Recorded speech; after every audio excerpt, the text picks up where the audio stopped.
గజం కేవలం 500 రూపాయలతో 1210 గజాల భూమి కేవలం 6 లక్షలు మాత్రమే. అందరికీ నమస్కారం. హరే కృష్ణ. ప్రస్తుతం నేను మహారాష్ట్రలోని ముంబైకి దగ్గరలో ఉన్నటువంటి ఇస్కాన్ గోవర్ధన్ ఇకో విలేజ్ ఆశ్రమంలో ఉన్నాను. చాలా అందమైన సుందరమైన ప్రదేశం ఇది. కృష్ణుడు అణువణువున కనిపిస్తున్న ప్రదేశం అనే చెప్పుకోవాలి. ఇక్కడ ప్రత్యేకంగా దేవాలయాలు కూడా చాలా ఉన్నాయి. ఆ కృష్ణ భగవానుడికి సంబంధించి శ్రీ శ్రీ రాధా బృందావన్ విహారీ టెంపుల్ ఒకటి ఉందండి. చాలా బాగుంటుంది. ఎప్పుడెప్పుడు స్వామివారిని దర్శించుకుందాం అనుకున్నాను. అయితే ప్రణవానంద ప్రభుజీ మనందరికీ సుపరిచితులే. వారు ఎన్నోసార్లు ఆహ్వానించారు, రండి గోవర్ధన్ ఇకో విలేజ్ కని. ఆ కృష్ణ పరమాత్ముడు ఇవాళ రప్పించుకున్నాడు అనమాట మమ్మల్ని హైదరాబాద్ నుంచి. నాకు ఎప్పుడెప్పుడు చూద్దాం అని ఉంది. నాతో పాటు మీరు కూడా దర్శనం చేసుకుందరు. కానీ పదండి వెళ్దాం ఆలయంలోకి. ఎంత బాగుందో తెలుసా ఈ ప్రదేశం. ఇక్కడే ఉండిపోవాలనిపిస్తోంది. ఫస్ట్ అడుగు పెట్టగానే ఒక ఆధ్యాత్మిక క్షేత్రంలోకి అడుగు పెట్టాను అనే భావన నాకు. చాలా బాగుంది. ఇగో ప్రభుజీ ఇక్కడే ఉన్నారు. ప్రభుజీ నమస్కారం. హరే కృష్ణ. మా వాళ్ళు అప్పుడు మిమ్మల్ని సిద్ధపరిచారనమాట. నమస్కారం, బాగున్నారా? చాలా చాలా బాగుంది. చాలా సంతోషం. మీ అందరికి వెల్కమ్ మా ఆశ్రమానికి. Thank you so much. ఎప్పుడు హైదరాబాద్ వచ్చినప్పుడు అలా చెప్తూ ఉంటారు, తప్పకుండా రండి మా ఆశ్రమానికి, బాగుంటుందని. ఇంత బాగుంటుందంటే ఎప్పుడో వచ్చేసేవాళ్ళం ప్రభుజీ. ఇదే మా రాధా బృందావన్ బిహారీ ఆలయం అన్నమాట. ఇక్కడ ముందటిగా శ్రీల ప్రభుపాదుల వారి యొక్క దర్శనం, దాని తర్వాత మనం ఆలయాన్ని చూసి స్వామి దర్శనానికి వెళ్దాం. తప్పకుండా అండి, అందరు ఈయన ఇస్కాన్ సంస్థాపకాచార్యులు అభయచరణారవింద భక్తి వేదాంత స్వామి శ్రీల ప్రభుపాదుల వారు.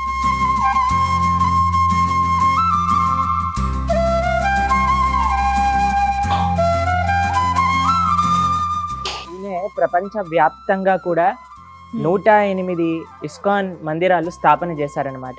70 సంవత్సరాల వయసులో భారతదేశాన్ని వదిలి అమెరికాకి వెళ్లి ప్రపంచం అంతా కూడా కృష్ణ భక్తి. ఇక్కడ చూసారు కదా మీరు, ప్రపంచంలో ఉన్న వాళ్ళందరినీ మనం చూసాం. వాళ్ళందరూ కృష్ణ భక్తి మార్గంలో రావడానికి ఈయనే ముఖ్య కారణం అన్నమాట. అటువంటి శ్రీల ప్రభుపాదుల వారి యొక్క మూర్తి, ఇక్కడ స్వామి వారి యొక్క శ్రీచరణాలు.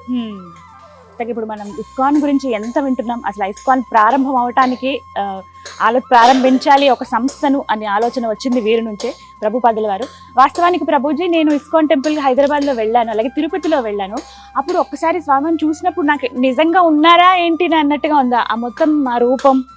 అలాగే ఉంది, స్టాచ్యూ కూడా అలాగే తీర్చిదిద్దారు. ఆయన యొక్క అనుయాయులందరికీ ఈయనే ప్రభుపాదులు అన్నమాట. అందుకే మనం ఆలయంలోకి ఫస్ట్ వచ్చినప్పుడు ఏం చెయ్యాలి అని అంటే, గురువుల యొక్క బ్లెస్సింగ్స్, ఆయన యొక్క పర్మిషన్ ని తీసుకోవాలన్నమాట. మనం దక్షిణ భారతదేశంలో గురికి వెళ్ళినప్పుడు కొన్నిసార్లు గరుడ్మంతుడు ఉంటారు, వెంకటేశ్వర స్వామి ముందు ఆయనకి ప్రణామం చేసి స్వామి దర్శనం తీసుకోవాలి. ఆయన యొక్క భక్తుల కృప ఉంటే ఆయన కృప ఉన్నట్టే. అందుకే ఫస్ట్ ప్రభుపాదుల వారి యొక్క ఆశీర్వాదం తీసుకొని మనం భగవంతుడి దగ్గరికి వెళ్తున్నాం అనమాట. ప్రభుపాదుల వారికి హృదయపూర్వక ప్రణామాలు. నిజంగా నాకైతే అదే భావన, ఆయన కూర్చున్నారేమో నిజంగా అని. ఇదే మా సుందరమైన రాధా బృందావన్ బిహారీ మందిరం. ఇక్కడ అన్ని కూడా పెయింటింగ్స్ ఎవరైతే చూస్తున్నారో ఇవన్నీ కూడా మా ఆశ్రమంలో మా బ్రహ్మచారి గీసిన పెయింటింగ్స్ అన్నమాట. ఇవన్నీ కూడా వారు వేసిన ఆర్ట్. అవునండి. ఆయన బై ప్రొఫెషన్ ఒక డాక్టర్ గా ఉండేవారు అనమాట. దాని తర్వాత ఆయన ఆశ్రమంలోకి వచ్చారు. ఇవన్నీ సుందరమైన పెయింటింగ్స్ ఆయన చేసినవే. నార్మల్ గా వేయటమే చాలా కష్టం. ఎంత అందంగా ప్రతి దాంట్లో కూడా కృష్ణుడు మొత్తం ఆయన బాల్యానికి సంబంధించిన స్టోరీ అంతా కనిపిస్తోంది. అన్ని లీలలు, కృష్ణుడి యొక్క వెన్న దొంగతనం చేసే లీలలు, యశోదమ్మ కృష్ణుని పట్టుకోవడానికి వచ్చినప్పుడు లీలలు, ఇక్కడ ఫ్రెండ్స్ తో ఆడుకుంటున్న లీలలు, మొత్తం వానరాలతో కలిపి కృష్ణ వెన్న తింటూ ఉన్నారు. అది కూడా చాలా ముద్దుగా భలే ఉంది. విజువల్స్ లో కవర్ చేస్తారు. కృష్ణుడు ఏది కూడా తన దగ్గర పెట్టుకోరనమాట, అన్నిటిని పనిచేస్తూ ఉంటారనమాట. కాబట్టి త్రేతాయుగంలో కోతులు తనకి సహాయం చేశాయని ద్వాపర యుగంలో కృష్ణుడిగా వస్తే వెన్న తినిపిస్తూ ఉన్నారనమాట, వాళ్ళ కృతజ్ఞత తెలుపుకోవడానికి. ఎంత బాగుంది. ఇదంతా వుడ్డేనా? ఇదంతా వుడెన్. కింద ఫ్లోరింగ్ కూడా మొత్తం వుడెన్. అలానే పై ఇదంతా టెంపుల్ కన్స్ట్రక్షన్ మొత్తం కూడా వుడ్. కానీ ఆ మెయిన్ టెంపుల్ మొత్తం కూడా శాండ్ స్టోన్ అన్నమాట. ఇంకా లేట్ ఎందుకు, ఎప్పుడెప్పుడా దర్శనం అని నేనైతే వెయిట్ చేస్తున్నాను చాలా. సో ఇంకేమాత్రం ఆలస్యం చేయకుండా ఆ బృందావన విహారిని మనం కూడా దర్శనం చేసుకుందాం. ఎంత బాగున్నారు తెలుసా స్వామి.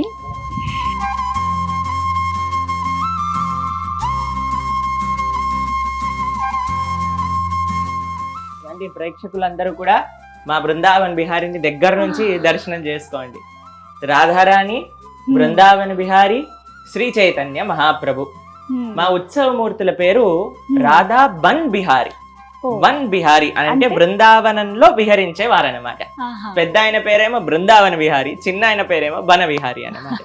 ఇక్కడ మీరు చూస్తే ఒక చిన్న శాలిగ్రామ మూర్తి కూడా మా దగ్గర ఉన్నారు. ఆయన పేరు వాసుదేవ శాలిగ్రామం అన్నమాట. రోజు కూడా ప్రొద్దున్న నుంచి రాత్రి దాకా ఆయనకి అర్చనలు, నైవేద్యములు, ఉత్సవాలు వీటితో కలకల్లాడుతూ ఉంటారన్నమాట స్వామి వారందరూ కూడా. నిజంగా అంటే చిన్న పిల్లల్ని ఎంత చక్కగా అలంకరించి ఏమాత్రం అటు ఇటు చెదరకుండా మనం ఉంచుతామో అలాగే ఆయన అలంకరణ రోజు 2 సార్లు అలంకరణ చేస్తారు. ఓ. సాయంత్రం పూట నైట్ డ్రెస్ వేస్తారనమాట స్వామికి. ఓ. ఇప్పుడు చూడండి, మనం ఇంటికి వెళ్ళాక క్యాజువల్ గా మనం మొత్తం పార్టీ వేర్ రెడీ చేసుకొని పడుకోం కదా, ఇప్పుడు చూడండి ఎంత సుందరంగా పార్టీ వేర్ లో ఉన్నారు. దాని తర్వాత ఆయనకి రాత్రిపూట నైట్ డ్రెస్ వేసేసి అన్ని అలంకరణలను తీసేసి చిన్న పగడితో హాయిగా రాత్రిపూట పడుకునే పెట్టేగా కింద బెడ్ పెట్టి బెడ్ లో పడుకోబెడతారనమాట స్వామి. అవి చూడొచ్చండి భక్తులు? చూసే అవి అవకాశం ఉంటుందా? చూడకూడదా? ఆయన స్వామి శయనం చేసినప్పుడు ఆయన ప్రైవేట్ టైం, రెస్ట్ టైం అన్నమాట. అది పర్సనల్ టైం. కానీ దర్శనం మాత్రం మనం రేపు పొద్దున్న 4:30 గంటలకు కలుగుతుంది. ఆ నైట్ డ్రెస్ దర్శనం అనమాట. ఓకే. సో విన్నారు కదా స్వామివారు ఎంత సుందరంగా ఉన్నారనంటే, ఇక్కడ మామూలుగా మనకి రాధాకృష్ణులు మాత్రమే కనిపిస్తారు. ఇక్కడ చైతన్య ప్రభు అంటే బలరాములండి. చైతన్య మహాప్రభు అని అంటే కలియుగంలో కృష్ణుడి యొక్క అవతారం, కృష్ణ భక్తి ప్రచారం, యుగ ధర్మమైన నామ ప్రచారం చేయడానికి అవతరించిన వారనమాట శ్రీ చైతన్య మహాప్రభు. మామూలుగానే ఇలాగే ఉంటుంది విగ్రహం. అవునండి. ప్రతి చోట 3 విగ్రహాలు మనకి ఉంటారు. కనిపిస్తాయి. Yes. చాలా అంటే ఎందుకు రాధమ్మ వారేమో తెల్లగా ఉన్నారు, ఆ కృష్ణ రాధమ్మ వారు బంగారు వర్ణంలో ఉంటారనమాట. Okay. కృష్ణుడేమో నల్లట ఆయన. కాబట్టి ఇక్కడ అలాగే రాధాకృష్ణులు ఇద్దరు ఉన్నారు. కూడా మనకి ఉత్సవమూర్తులను దర్శనం. చూడొచ్చు. అలాగే ఇక్కడ చిన్న చిన్న ఇక్కడ అందరూ కూడా మా ఆచార్య పరంపర మొత్తం ప్రభుపాదుల వారు, వాళ్ళ గురువులు. మనం భగవంతుణ్ణి చేరేది ఎప్పుడైనా సరే భగవద్ భక్తుల యొక్క మాధ్యమంలో. అందుకోసమని ఫస్ట్ మనం ప్రభుపాదుల వారికి ప్రణామం చేశాం. దాని తర్వాత ఇక్కడికి వచ్చి కూడా మనం ప్రభుపాదుల వారు గురు పరంపరని ఆశ్రయిస్తూ భగవంతుడికి చేరుకుంటాం అనమాట. అది ఇక్కడ విశేషం. భక్తుల ద్వారా భగవంతుని చేరుకోవటం. గురువు అనుగ్రహం ఉంటే ఖచ్చితంగా ఆ దైవ అనుగ్రహం కూడా ఉంటుంది అనడానికి ఇది నిదర్శనం అనమాట. చాలా అందంగా ఉన్నారు అలంకరణ. ఇక్కడ చూడండి, ఈ యొక్క పూజ మందిరం. గది ఏదైతే మందిరం ఉందో దాంట్లో మొత్తం కూడా పికాక్స్ డిజైన్ మీకు కనిపిస్తూ ఉంటుంది అనమాట. అవునండి. ప్రతి అన్ని చోట చోట కూడా నెమళ్ళు. స్వామికి బృందావనంలో నెమళ్ళు చాలా విశేషంగా ఉంటాయి కాబట్టి మొత్తం నెమళ్ళు అనమాట. ఇక్కడ ఇదంతా వుడ్ తో చేసింది. వుడ్ తో చేసింది, ఇదంతా మార్బుల్ అనమాట. ఇక్కడ స్వామికి మధ్యాహ్నం పూట ఏసీ వేసి పడుకోబెడతారనమాట. మధ్యాహ్నం పూట రెస్ట్ ఉన్నప్పుడు. అందుకే ఇక్కడ ఏసీని కూడా మనం చూడొచ్చు. ఎండాకాలంలో 24 degrees లో టెంపరేచర్ పెడతాం ఈ ఆలయానికి. ఎందుకంటే స్వామికి ఇక్కడ చాలా వేడవుతుంది, స్వామి కూడా భద్రంగా ఉండాలి అని. భగవంతుడి యొక్క మందిరము అని అంటే మన మనస్సుని మార్చేదన్నమాట. అందుకే ఆలయం అనేది చాలా విశేషం. ఆలయంలో ఏం జరుగుతుందంటే అండి, భగవంతుడి యొక్క ప్రేమపూర్వకమైన సేవ. అది మనం ఇక్కడికి వచ్చి దర్శించుకొని వాటిని ఆస్వాదిస్తే మనకు కూడా ఆ భగవత్ ప్రేమ అనేది కలుగుతుంది. అంటే నాకు ఒక్కటి అర్థమైంది, భగవంతుడు అంటే కేవలం ఆ రాయి మాత్రమే కాదు, ఆయనకు కూడా మనసు ఉంటుంది. ఆయన కూడా మనలాగానే, అంతే, ఆయనలాగానే మనం. ఆయనే మనందరినీ తయారు చేసిన వారు. ఆయనను చూసుకోవాలి కదండి మనం. అంతే. కాబట్టి ఆయనకి చాలా నైవేద్యములు, బాగుంది ఆయనకి అలంకరణ, ఆయనకి అన్ని కూడా. వారి ఇంటికి వచ్చాం మనం, దేవుడి ఇంటికి. ఎంత బాగున్నారో తెలుసా ఆయన దర్శనం కోసం. నేను అనుకున్నాను, నాకు ఒక ఫోటో ఫ్రేమ్ అవి కూడా ఇచ్చారు ప్రభుజీ ఫస్ట్ కలిసినప్పుడు, అలాగే జపమాల తీసుకున్నప్పుడు కూడా. ఇలాగే ఉంటారా అని నేను చాలా ఆతృతగా అడిగాను ఆ రోజున. అంటే అలాగే ఉంటారు, మీరు రండి చూడండి అన్నారు. నిజంగా నాకు చూడడానికి 2 కళ్ళు సరిపోవట్లేదు, అంత సుందరంగా ముద్దుగా. మామూలుగానే కృష్ణయ్య అందంగా ఉంటారు, కానీ ఇక్కడ ఇంకా అందంగా ఉన్నారు. నా దిష్టి తగిలేలా ఉంది అసలు, ఎంత బాగున్నారో. ఇక్కడంతా చూడండి మొత్తం ప్యూర్ వుడ్ తోటి చాలా చక్కగా మందిరాన్ని ఏర్పాటు చేశారు. చిన్న చిన్న లైట్స్ ఉన్నాయి, ఆ లైట్ వెలుగులోనే ఆయన ఇంకా ఇంకా మెరిసిపోతూ ఉన్నారు. ఇక్కడ మా బృందావన బిహారీ యొక్క ఉత్సవ మూర్తులను కూడా చూడండి ఎంత సుందరంగా ఉన్నారో. ప్రతి ఒక్క డీటెయిల్డ్ తో ఆయనకి పగడి కట్టడం కానీ, ఆయన శ్రీముఖం పైన మనం పెయింటింగ్స్ చూడొచ్చు మీరు. ఇక్కడ నుంచి చూస్తే రాధారాణి పైన అవన్నీ కూడా అలంకరణలు. స్వామి బాగుంటే మొత్తం ప్రపంచం అంతా బాగుంటుందండి. ఎలా అయితే మీరు ఒక విషయం చూడండి, మనం కడుపులో ఇంత వేసాము అని అంటే మన శరీరానికి ఎలా అయితే శక్తి ఉంటుందో, ఆయన బాగుంటే ఈ ప్రపంచం అంతా బాగుంటుంది. ఎందుకంటే ఈ ప్రపంచం ఆయన యొక్క శరీరం కాబట్టి. లోపలికి ఎవరెవరికి అనుమతి ఉంటుందండి? ఎవరైతే ఆరాధన చేసే వాళ్ళు ఉంటారో వాళ్ళు మాత్రమే ఇది దాటి లోపలికి వెళ్ళే అర్హత ఉంటుందన్నమాట. మిగతా వాళ్ళందరం భక్తులందరం కూడా ఇక్కడ నుంచే స్వామి యొక్క దర్శనం మనం చేసుకోవచ్చు. టైమింగ్స్ ఏంటండి ఆలయం timing? స్వామి యొక్క మొట్టమొదటి దర్శనం ప్రొద్దున పూట 4:30 గంటలకి జరుగుతుంది ప్రొద్దున పూట. దాని తర్వాత నుంచి స్వామి యొక్క అభిషేక అలంకరణలు అయిపోయాక మళ్ళీ 7 గంటలకి స్వామి దర్శనం ఉంటుంది. నైట్ డ్రెస్ నుంచి ఆయన బాతింగ్ చేసి డ్రెస్ చేసుకొని మనకి దర్శనం ఇస్తారు 7 గంటలకి. దాని తర్వాత మళ్ళీ మధ్య మధ్యలో నైవేద్యాల కోసం అని గుడి మూసేస్తూ ఉంటారు. సాయంత్రం పూట 7:30 కల్లా మనం వీడియోలో మాట్లాడుకుంటాం కదా, తొందరగా పడుకోవాలి తొందరగా లేవాలని, దానికి నిదర్శనం మా స్వామి అనమాట. 7:30 కల్లా ఆలయం మూసేస్తారు, 8:30 కల్లా ఆయన పడుకొని ప్రొద్దున 4 గంటల కల్లా లేస్తారు అనమాట. అది మా బృందావన్ బిహారీ స్కెడ్యూల్. ప్రతి ఒక్కటి చాలా అందంగా ఉందండి, డీటెయిల్ గా మొత్తం పాలరాయితో గమనించారా ఆ వర్క్ ఆర్ట్ అంతా. అలాగే డోర్స్ కూడా పైన ఒక్కసారి చూడండి ఆర్కిటెక్చర్. ఇది రాధారాణి యొక్క శిరస్సు పైన చంద్రిక అనే ఒక అలంకరణ ఉంటుంది. అవును, సేమ్ ఆ చంద్రికనే ఇక్కడ మనకి దర్శనం ఇస్తుంది అనమాట. మామిడి పిండి ఆకారంలో ఒక డిజైన్ ఇక్కడ గమనిస్తున్నారు కదా, అది రాధారాణి పెట్టుకునే అలంకరణ. ఒక్కసారి రాధమ్మ కిరీటం అని అనను కానీ ఇట్లా పై పరద ఇలా వేసుకున్నప్పుడు పైన ఒకటి మామిడి పిండి ఆకారంలో ఒక ఆభరణం ఉంది. సేమ్ అదే ఆభరణాన్ని ఇక్కడ మనకి గర్భాలయంలో పైన ఇలా చెక్కారనమాట. చాలా అందంగా, ఎంత బాగుందో అసలు. ఆర్ట్ వర్క్ కే దండం పెట్టాలి, ఎంత చక్కగా. ఈ యొక్క చంద్రికని కల్ప వృక్షము అని అంటారు. ఈ చంద్రిక కింద నించొని మనం స్వామికి ఏ రకమైన ఆధ్యాత్మిక కోరిక కోరకుండా నెరవేరుతుంది అని ఇక్కడ ప్రతీతి అన్నమాట. కాబట్టి మీరు అందరు వచ్చినప్పుడు ఈ చంద్రిక దగ్గర నించొని స్వామి నీ పైన భక్తి, నీ పైన ప్రేమ, నీ యొక్క సేవ లభించాలి అని కోరుకోండి. హరే కృష్ణ. ఈ తలుపులు కూడా మొత్తం ఇదంతా వుడ్ తో తయారు చేసి, మొత్తం వుడ్ అన్నమాట. మొత్తం స్వామికి అన్ని కూడా మార్బుల్ అండ్ వుడ్ కాంబినేషన్స్ లో ఈ టెంపుల్ అంతా కూడా నిర్మించబడింది. ఒకసారి ఈ వర్క్ క్లోజ్ లో చూస్తారా, ఎంత డీటెయిల్డ్ గా చేశారు, నీట్ గా, ఎక్కడ ఎంత చెక్కు చెదరకుండా అలాగే ఉంది మొత్తం. ఈ ఆశ్రమం అంటే ఈ టెంపుల్ నిర్మాణం ఎప్పుడు జరిగిందండి, ఎన్ని సంవత్సరాలు? 2014 లో స్వామి వారి యొక్క ప్రతిష్ఠ జరిగింది ఇక్కడ. 2014 దగ్గర దగ్గర 8 ఏళ్ళు పూర్తయినట్టు. చాలా అందంగా ఉంది. అలాగే నేను ఈ చుట్టూ ఈ గర్భాలయం ఏదైతే ఉందో ఈ చుట్టూ కూడా చాలా ఆర్కిటెక్చర్ గమనించాను. చాలా విశేషంగా ఈ యొక్క మందిరం భాగవతం యొక్క స్వరూపం. ఆ స్వరూపం ఎలాంటిదో, ఎంత సుందరంగా ఆ భాగవతంలో ఉండే లీలలు ఇక్కడ ప్రదర్శించారో చూద్దాం పదండి. దర్శనం ఎంత బాగా జరిగిందో కదా. నాకు కాసేపు ఇందాక ప్రభుజీ చెప్పినట్టుగా అలా కింద కూర్చుని దండం పెట్టుకోవాలని ఉంది. ముందు మీకు మొత్తం ఈ ఆలయం ఎలా ఉందో చూపించేస్తాను, ఆ తర్వాత నేను కూడా ఒక 2 నిమిషాలు ధ్యానం చేసుకుంటాను. ప్రభుజీ ఒక ఆలయం బయట సైడ్ అంటే అవుట్ సైడ్ ఎలా ఉందో కూడా ఆర్కిటెక్చర్ చూపించండి. ఇక్కడ నుంచి స్టార్ట్ చేద్దాం. శ్రీల ప్రభుపాదుల వారు ఇక్కడ భాగవతానికి భాష్యాన్ని అనుగ్రహిస్తున్నారనమాట. భాగవతం ప్రతి ఒక్కరికి ప్రపంచ నలుమూలలో కూడా భాగవత వైభవం ప్రభుపాదుల వారి యొక్క ఈ సేవ వల్ల జరిగింది. ఇప్పుడు మనం ఇందాక చూసాం కదా, ఎంత మంది వెస్టర్నర్స్ ఇక్కడికి వచ్చారు, వాళ్ళందరూ కృష్ణ భక్తి చేస్తున్న దానికి ప్రభుపాదుల వారు ఇచ్చిన ఆ భాష్యాలు చాలా ప్రభావితం చేశాయన్నమాట. అయితే ఇక్కడ ఫస్ట్ ప్రభుపాదుల వారు అనుగ్రహిస్తున్న భాష్యం నుంచి మనం స్టార్ట్ చేసి, కల్కట్టా వారిది ప్రభుపాదుల వారు జన్మించింది కల్కత్తా. అక్కడి నుంచి వారు ఫారెన్ వెళ్ళి ఇదే బోధించడం. రాధా బృందావన్ బిహారీ మందిరం యొక్క విశేషం భాగవత స్వరూపం అని ఎందుకంటాము అని అంటే, ఇక్కడ చూస్తే మీరు మొత్తం భాగవతం మొట్టమొదటి స్కందంలో నుంచి లీలలన్నీ కూడా పైన చెక్కి ఉన్నాయన్నమాట. ఇక్కడ నుంచి ప్రారంభం చేస్తే కృష్ణుడి యొక్క లీలలన్నీ కూడా కింద చెక్కి ఉన్నాయి. 2 వరుసలు. ఇక్కడ నుంచి 9వ స్కందం వరకు వెనకాల పైన వరుసలో చెక్కి ఉంటే, కింద 10వ స్కందంలో కృష్ణ లీలలన్నీ కూడా చెక్కి ఉన్నాయన్నమాట. ఇక్కడ చూడండి, దేవతలందరూ కూడా బ్రహ్మగారిని వెళ్ళి ప్రార్థన చేయటం, బ్రహ్మగారు విష్ణువుని ప్రార్థన చేయటం, దేవకి వసుదేవుల్ని కంసుడు రథం పైన తీసుకెళ్లటం, మొత్తం కృష్ణ లీలలు. పైన ఏమో మొత్తం భాగవతంలో ఉండే లీలలు అనమాట. దర్శనం చేసుకుంటూ పదండి, ముఖ్యమైన విషయాలు మీకు చూపిస్తూ ఉంటాం. ఈ భాగవతం అరే మేము చదవలేకపోయామే అనుకున్న వాళ్ళు, పిల్లలకి మేము పిక్చర్స్ ద్వారా చూపించి చెప్దాం అనుకున్న వాళ్ళకి ఇది కరెక్ట్ ప్లేస్ అండి. వచ్చి ఇక్కడ ఆలయంలో ఒక్కొక్క పిక్చర్ చూపిస్తూ మీరు వాళ్ళకి చెప్తే ఇంకా బాగా అర్థమవుతుంది. చాలా మంది కాలేజ్ పిల్లలు, స్కూల్ పిల్లలు రావడం చూసాను. ఇక ఫారినర్స్ అయితే లెక్కలేదు, చాలా మందే ఉన్నారు. మీరు కూడా వచ్చి ఇక్కడ ఈ విలేజ్ కి తప్పకుండా రండి. వచ్చి ఒక ఆధ్యాత్మిక చింతనలో గడపాలనుకున్న వాళ్ళకి మోస్ట్ వెల్కమ్ చెప్తారు ఎప్పుడు ప్రభుజీ. మనకి ఇక్కడ ఎన్నో పుస్తకాలు భాగవతం, ఇక్కడికి వచ్చారనుకోండి, ఇక్కడికి వచ్చిన ప్రతి వాళ్ళకి భగవంతుడి పైన ఇంట్రెస్ట్ అనేది కలగకుండా వెళ్ళరనమాట. వచ్చిన వాళ్ళందరికీ అన్ని రకాలుగా భగవంతుడి గురించి తెలుసుకునే ఒక మాధ్యమమే గోవర్ధన్ ఈకో విలేజ్. ఇక్కడ చూడండి, దామోదర లీల. యశోదమ్మ కృష్ణుడిని కట్టేస్తూ ఉంది, అదే దామోదర లీల. ఇక్కడ చూడు, పరిగెత్తుతూ ఉన్నాడు ఆయన, ఎంతో ప్రయత్నించాడు పరిగెత్తడానికి, కానీ యశోదమ్మ మాత్రం కృష్ణుడిని కట్టేసింది. అది భక్తి యొక్క పవర్ అన్నమాట.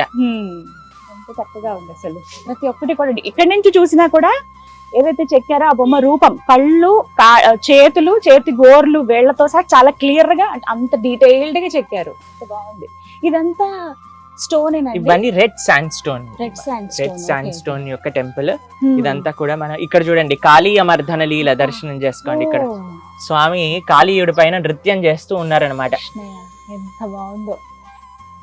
మేము ఇలా కొంచెం సినిమాల ద్వారా కావచ్చు, అంటే ఆధ్యాత్మిక సంబంధించి కృష్ణుడివి, అలాగే కొన్ని సీరియల్స్ ఏవైతే భాగవతాన్ని అందులో చూసామే తప్ప అసలు ఇలా ఇంత డీటెయిల్డ్ గా బొమ్మల ద్వారా కూడా తెలుసుకోవచ్చు అనేది చాలా అద్భుతం. ఎక్కడైతే పొల్యూషన్ ఉంటుందో కృష్ణుడికి అది అస్సలు కూడా నచ్చదనమాట.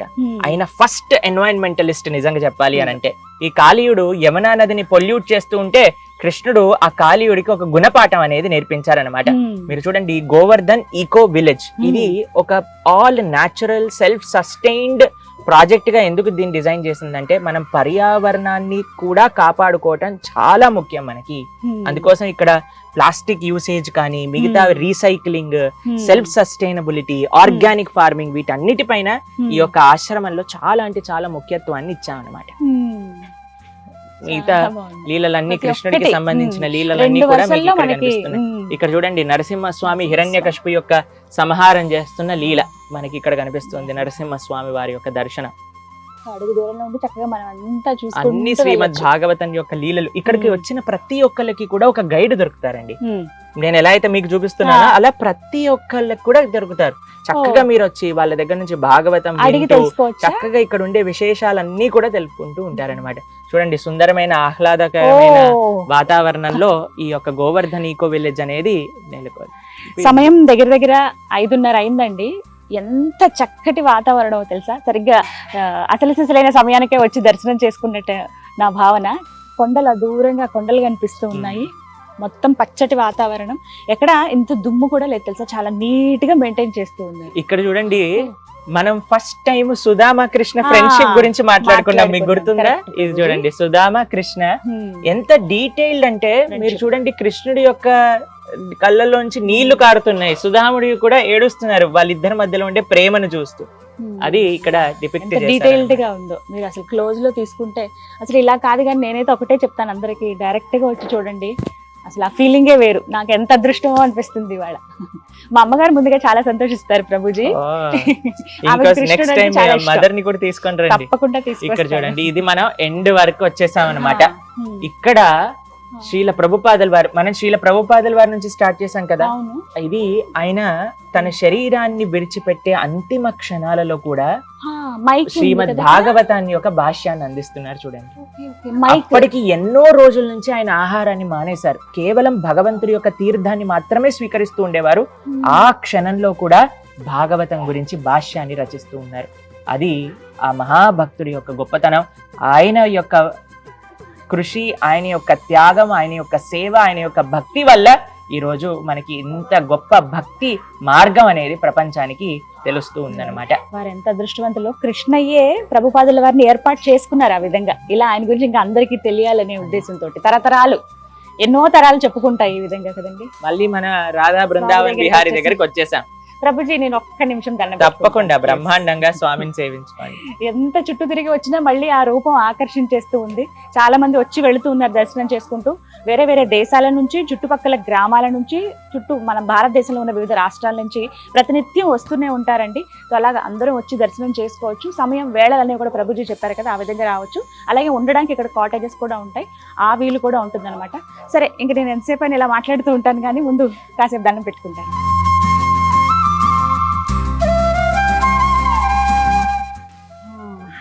ఒక నిమిషం వేరే లోకల్లోకి వెళ్ళిపోయాం. శ్రీ రాధా బృందావన్ విహారీ హిట్ అయిపోయారు. ఇంత బాగా ముద్దుగా ఉత్సవమూర్తులు అయితే చెప్పక్కర్లేదు. 3.5 అడుగుల్లో ఉంటారేమో ఆ స్వామి, కానీ నాకు ఆజానుబాహుళ్లాగా కనిపిస్తూ ఉన్నాడు. ఎంత అందంగా ఉన్నారో, నిజంగా నా దిష్టే తగిలేలా ఉంది. కానీ చాలా సంతోషం. గోవర్ధన్ ఈకో విలేజ్ చూడాల్సిన ఇంకా చాలా చాలా ప్రదేశాలు ఉన్నాయి, అవన్నీ కూడా చూద్దాము. ఈ వీడియోలో నేను మీకు శ్రీ రాధా బృందావన్ విహారీ ఆలయం చూపించాను. సో మీకు కూడా ఎవరికన్నా మీరు రావాలనుకుంటున్నా ఉంటే కనుక ముంబైకి జస్ట్ ఒక 2 hours అండి, 90 to 100 kilometers మధ్యలో ఉంటుంది. మీరు చక్కగా రండి, వచ్చి స్వామివారి దర్శనం చేసుకోవచ్చు. ఉండాలనిపిస్తే ఇక్కడ మరిన్ని వివరాలు కూడా మీకు డిస్ప్లే చేస్తాను, డీటెయిల్స్ అవి చెప్తాను స్క్రీన్ మీద. అడ్రస్ కూడా ఇస్తాను, నేను కొన్ని ఫోన్ నెంబర్స్ ఏమైనా అవన్నీ అందిస్తాను. ఎవరైనా రావాలనుకుంటే వచ్చి ఆ స్వామివారిని దర్శనం చేసుకుని కాసేపు ఈ ఆధ్యాత్మిక క్షేత్రంలో మీరు కూడా గడపండి. జయ కృష్ణ. చాలా బాగుంది ఆలయం అయితే, బయట నుంచి చూడడానికి, లోపల స్వామివారు కూడా. ప్రభుజీ ఇక్కడ మనం పై వరకు చూసాం అనుకోండి, సుదర్శన చక్ర దర్శనం చేసుకున్నారా మీరు? చూడండి ఇక్కడ నుంచి సుదర్శన చక్రం యొక్క దర్శనం. దాని తర్వాత జయధ్వజం అని ఉంటుంది, స్వామివారి యొక్క ఫ్లాగ్ అన్నమాట. చాలా బాగుంది. అక్కడ వరకు కూడా అదే డీటెయిల్డ్ గా చెక్కారు. మొత్తం ఇక్కడ నుంచి పై వరకు మనం డీటెయిల్డ్ ఆర్కిటెక్చర్ మనకు కనిపిస్తుంది. ఒక రథం లాగా కనిపిస్తుంది నాకు చూస్తుంటే. మొత్తం భాగవత ఆలయం అన్నమాట. లోపల భాగవతమే భగవంతుడు కాబట్టి భాగవత స్వరూపంలో ఎవరైతే భాగవతాన్ని అధ్యయనం చేస్తారో, వింటారో, అర్థం చేసుకుంటారో వాళ్ళ హృదయంలో భగవంతుడు ఉంటారన్నమాట. అలానే ఇది చుట్టూ భాగవతం, హృదయంలో గర్భగృహంలో స్వామి. భజన కార్యక్రమాలు కూడా జరుగుతున్నాయి. ఈ విధంగా ప్రతినిత్యం ప్రతి చోట అణువున ఆ స్వామి నామమే మనకి వినిపిస్తూ ఉంటుంది. ప్రతి చోట అందరిలోనూ ఆ స్వామి కనపడతారు. ఎవరు కనిపించినా హరే కృష్ణ అంటూ ఉన్నారు. నమస్కారం అని మనం ఎలా అంటాం, అదే ఇక్కడ హరే కృష్ణ అని ఒక మాటలు అంటున్నారు అనమాట. నిజమే కదా, మనకు కూడా అదే ఆ హరే కృష్ణ అని అనిపిస్తుంది అనమాట. చాలా బాగుంది. సరే, ఇంకా చాలా ఉన్నాయి వీక్షించాల్సినవి. ఈ వీడియోలో నేను మీకు శ్రీ శ్రీ రాధా బృందావన్ విహారీ టెంపుల్ ని చూపించాను. మీరు కూడా వచ్చి చక్కగా దర్శనం చేసుకోండి. ప్రభుజీ చాలా సంతోషం ఇక్కడికి రావటం, అలాగే మీరు స్వయంగా ఎక్స్ప్లెయిన్ చేయటం ఇంకా సంతోషాన్ని ఇచ్చింది. మాకంటే మేము ఉట్టిగా చూసి అలా వెళ్ళిపోయే వాళ్ళమేమో, కానీ మీరు ప్రతి ఒక్కటి కూడా డీటెయిల్డ్గా వీడియోస్లో ఎలా అయితే మాకు ఎక్స్ప్లెయిన్ చేస్తారో అంత చక్కగా చెప్పారు. చాలా సంతోషం. మీరందరూ కూడా రండి మా ఆశ్రమానికి, చక్కగా స్వామి యొక్క కృపని మీరందరూ కూడా పొందండి. మనకి ఇక్కడ ఎంతో మంది భక్తులు ఇక్కడ సేవ చేస్తూ ఉన్నారు. ఓ హరే కృష్ణ. మాతాజీ ప్రభుజీ కూడా మిమ్మల్ని పరిచయం చేస్తాను. వీళ్ళ అబ్బాయి జర్మనీలో చదువుకుంటున్నారు అనమాట. అయితే ప్రభుజీ జాబ్ చేసేవారు, ఇంకా అబ్బాయి చదువుకుంటున్నారు కదా, ఆయన చూసుకుంటారు అనమాట. ప్రభుజీ మాతాజీ ముంబైలో ఇల్లు అన్ని కూడా అక్కడ పెట్టేసి ఇక్కడ ఫుల్ టైం సర్వీస్ కోసం వచ్చేసారనమాట. వాళ్ళ అబ్బాయి ఎప్పుడు ఇండియాకి వస్తున్నా సరే ఇక్కడికి వస్తారు, వాళ్ళ అమ్మ నాన్న కలుస్తారు, వీళ్ళు ఇక్కడ ఉండి అన్ని సేవలు చేస్తూ ఉంటారనమాట. చూడండి, మనం ఎప్పుడో వానప్రస్థ ఆశ్రమం గురించి వింటాం, కానీ మీకు ప్రత్యక్షంగా చూస్తూ ఉన్నారు. చూడండి ఇలా ఎంత మంచిగా అబ్బాయి చదువుకుంటున్నారు, ఆయన బ్రహ్మాండంగా అక్కడ భక్తి చేస్తున్నారు జర్మనీలో, తల్లిదండ్రులు ఇక్కడ చక్కగా సేవ చేసుకుంటూ ఉన్నారు. భగవంతుడు. తెలుగు వచ్చండి? తెలుగు రాదండి, అందుకే నేనే మాట్లాడుతున్నా. వారు ఎక్స్ప్లెయిన్ చేశారు. మొత్తం వాళ్ళకున్న ఇల్లు ఆకలి ఆస్తి అంతా వదిలేసి ఇక్కడ గోవర్ధన్ ఇకో విలేజ్ లోనే వాళ్ళు ఉంటున్నారట. ఆ కృష్ణయ్య దగ్గరే మా జీవితం ఇక్కడే గడుపుదాం అనుకుంటున్నాం అని చెప్పి వాళ్ళు ఆ కృష్ణయ్యకి అంకితం అయిపోయారు ఇద్దరు తల్లిదండ్రులు కూడా. వారి అబ్బాయి జర్మనీలో చదువుకుంటూ ఉన్నారట. హరే కృష్ణ. చాలా సంతోషం. ఇలా ఎంతో మంది ఉన్నారు కదా, మీకు ముందు ముందు చూపిస్తూ ఉంటాను. అసలు ఎంత గొప్ప గొప్ప మనసు ఉన్న వాళ్ళు ఇక్కడ ఉన్నారు, ఎంత మంచి మంచి జాబ్స్ చేసే వాళ్ళు, అన్ని వాళ్ళు అవి చేసుకుంటూ ఇక్కడ ఉండే వాళ్ళు, ఇక్కడికి వచ్చి దర్శనం చేసుకుంటూ ఉండే వాళ్ళు ఉన్నారు, అన్ని వదిలేసి భగవంతుడి సేవకు చేసే వాళ్ళు ఉన్నారు. అన్ని రకాల వాళ్ళు కూడా ఇక్కడ భగవంతుని కేంద్రంగా తమ జీవితాన్ని ఉంచడానికి ఉన్నారు అన్నమాట. చాలా బాగుంది. Very nice. సరే ప్రభుజీ, ప్రసాదం పదండి, ప్రసాదం తీసుకుందాం. ఎందుకంటే ఇస్కాన్ టెంపుల్ లో ప్రసాదాలు చాలా చాలా బాగుంటాయని తెలుసు నాకు. ఆ ప్రసాదం ఇచ్చే భక్తుడు కూడా ఒక విశేషం ఉంది, చూపించి మనం వెళ్దాం ఇంకో మంది. అడుగడుగున విశేషాలే. ప్రభుజీ పేరు నవల్ కిషోర్ నంద ప్రభు. ప్రభు आपका उम्र क्या है? 66. 66 సంవత్సరాలు. మీరు ఇక్కడికి వచ్చి చూస్తే ప్రభుజీ కంటిన్యూస్ గా ప్రొద్దున నుంచి హరే కృష్ణ మహామంత్రం రాస్తూ ఉంటారనమాట. ఎందుకంటే జపం చేస్తే మధ్యలో ఆపాలి కదండి, ఎవరైనా వస్తే రాస్తూ ఉంటారు. వచ్చిన భక్తులందరికీ కూడా ప్రసాదం వితరణ చేస్తూ ఉంటారు.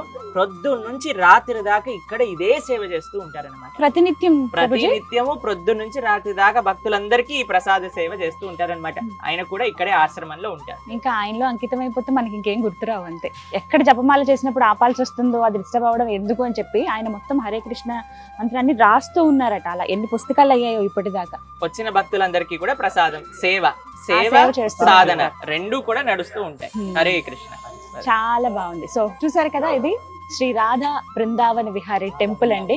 చాలా సుందరంగా ఉంది టెంపుల్. ఎంతో మంది భక్తులు వస్తూ ఉన్నారు. ఈవినింగ్ అయింది, కొంచెం లైట్ షేడ్ అవుతుంది, మీకు అర్థమయ్యే ఉంటుంది. 6 దాటుతున్నప్పుడు కొంచెం చీకటి పడుతుంది కదా. ఇప్పుడు ఇంకా చుట్టుపక్కల ఊర్ల వాళ్ళు వీళ్ళందరూ వస్తున్నారు. అలాగే కాటేజెస్ లో ఎవరైతే ఉన్నారో, అంటే ఇక్కడ ఈ ఆశ్రమంలో ఎవరైతే ఉంటున్నారో వాళ్ళందరూ కూడా దర్శనానికి వస్తారు. ఈ టైంలో స్వామివారికి హారతి అవన్నీ కూడా ఉంటాయి అన్నమాట. సో చాలా బాగుంటుంది. మీకు ఇంకా కొన్ని విజువల్స్ నేను షేర్ చేస్తాను, చూడండి. స్వయంగా వచ్చి చూడాలనుకున్న వాళ్ళు ముంబైకి దగ్గరలో ఉన్నటువంటి, మనకి మహారాష్ట్ర ముంబై దగ్గరలో ఒక 2 గంటల ప్రయాణం ఉంటుంది. దగ్గర దగ్గర ఒక 100 కిలోమీటర్లు ఉంటుందండి. ప్రశాంతమైన వాతావరణం, అసలు ఎక్కడ మనకి సిటీ దగ్గరలో ఉన్నామా అనే ఆలోచన కూడా రాదు.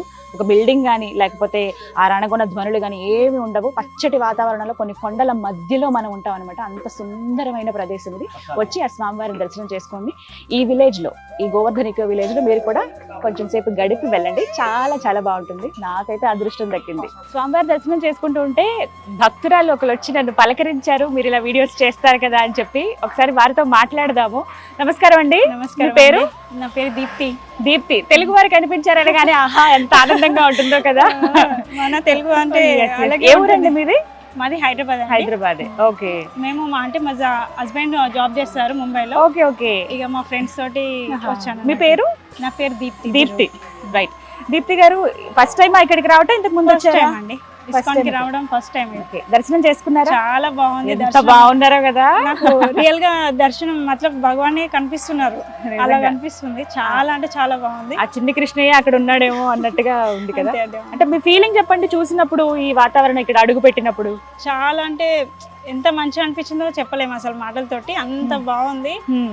అంటే ఇక్కడ భగవాన్ కానీ సో ఇక్కడ ఎంట్రన్స్ రావడం తోటి ఎంత అంటే అంత చాలా బాగా అనిపించింది నాకు. మీరు ఒక్కలేనా రావటం, ఇంకా ఎవరైనా? మా ఫ్రెండ్స్ తోటి వచ్చాను. ఓ, ఫ్రెండ్స్ తో వచ్చారు. ముంబైలో ఉంటారు ఫ్రెండ్స్, వాళ్ళతోటి వచ్చేసారు. ఎస్, దీప్తి గారు చెప్తున్నారు కదా, మామూలుగా ఫ్రెండ్స్ అందరం ఎవరైనా కలిసామంటే అక్కడ ఒక పార్టీ కానీ అనుకుంటాం. జస్ట్ అందులో మహిళలందరూ కలిసామంటే ఓ లేడీస్ చిన్న చిన్న కిటీ పార్టీ లాగా. కానీ అలా కాదు, ఒక స్పిరిచువల్ ప్లేస్ లో కూడా మనం వెళ్ళొచ్చు. ఒక ఆధ్యాత్మిక క్షేత్రంలో అడుగు పెట్టి మనందరం కూడా స్పిరిచువల్ గా ఇంకా ఎదిగే అవకాశం ఉంది, తెలుసుకుంటాం అనే ఉద్దేశంతో గోవర్ధన్ ఇకో విలేజ్ వచ్చారు. చాలా హ్యాపీ. హరే కృష్ణ. హరే కృష్ణ. లస్తూ ఉండండి, ప్రశాంతంగా ఉంటుంది. మళ్ళీ కుదిరినప్పుడు ఖచ్చితంగా మిమ్మల్ని కలుస్తాను. Thank you. నాకు చాలా చాలా సంతోషంగా ఉంది మిమ్మల్ని కలవడం. అసలు ఏమంటే కృష్ణ భగవాన్ని కలవడం, మిమ్మల్ని కలవడం, భగవాన్ కలిసినట్టే ఉన్నది. ఆయన కల్పించాడు. Thank you. సో విన్నారుగా అండి. ఓకే, ఇలా ఎంతో మంది భక్తులు ఉన్నారు. మన తెలుగు వారైతే మరీ ముఖ్యంగా చాలా మంది ఉన్నారు.